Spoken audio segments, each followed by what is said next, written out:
लक्ष्य पर ध्यान लगाओ। स्वामी विवेकानंद अमेरिका में भ्रमण कर रहे थे।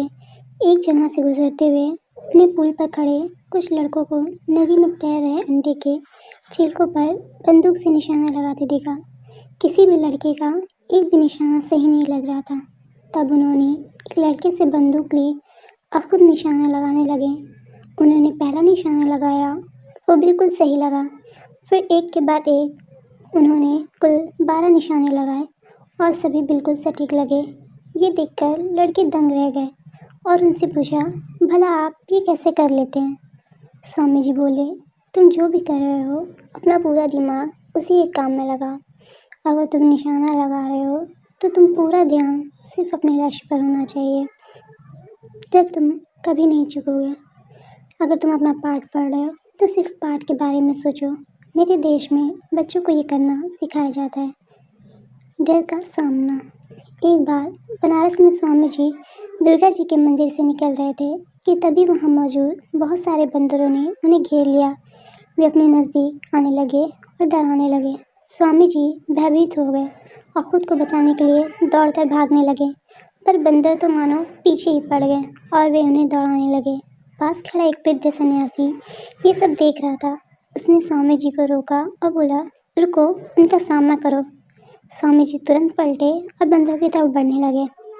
ऐसा करते ही सभी बंदर भाग गए। इस घटना से स्वामी जी को एक गंभीर सीख मिली और कई साल बाद उन्होंने एक संबोधन में कहा भी, यदि तुम कभी किसी चीज़ से भयभीत हो तो उससे भागो मत, पलटो और सामना करो। सच बोलने की हिम्मत।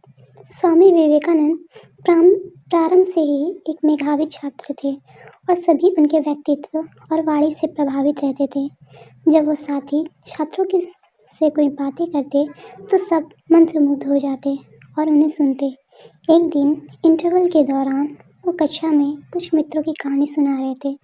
सभी उनकी बातें सुनने में इतने मग्न थे कि उन्हें पता ही नहीं चला कब मास्टर जी कक्षा में आए और पढ़ाना शुरू कर दिया।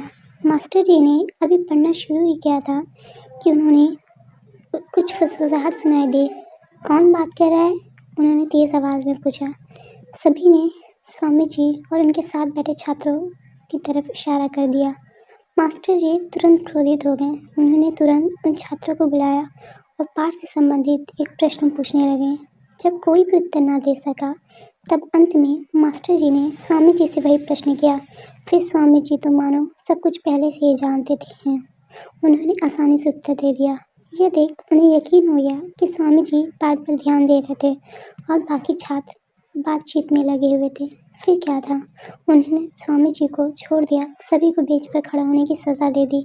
सभी छात्र एक एक कर बेंच पर खड़े होने लगे। स्वामी जी ने भी यही किया। तब मास्टर जी बोले, नरेंद्र, स्वामी विवेकानंद तुम बैठ जाओ। नहीं सर, मुझे भी खड़ा होना है क्योंकि मैं भी इन छात्रों के साथ बात कर रहा था। उन्होंने स्वामी जी से आग्रह किया। दोस्तों, हमें इस कहानी से ये शिक्षा मिलती है कि हमें भी कभी झूठ नहीं बोलना चाहिए, चाहे झूठ बोलने से हमारा फ़ायदा ही क्यों ना हो रहा हो। हमें स्वामी विवेकानंद द्वारा दिए गए आचार्यों पर चलना चाहिए और कोशिश करनी चाहिए कि हम उनके जैसे बन सकें। मुझे उम्मीद है आपको ये कहानी ज़रूर पसंद आई होगी। ऐसी कहानी देखने के लिए हमारे चैनल को सब्सक्राइब करें।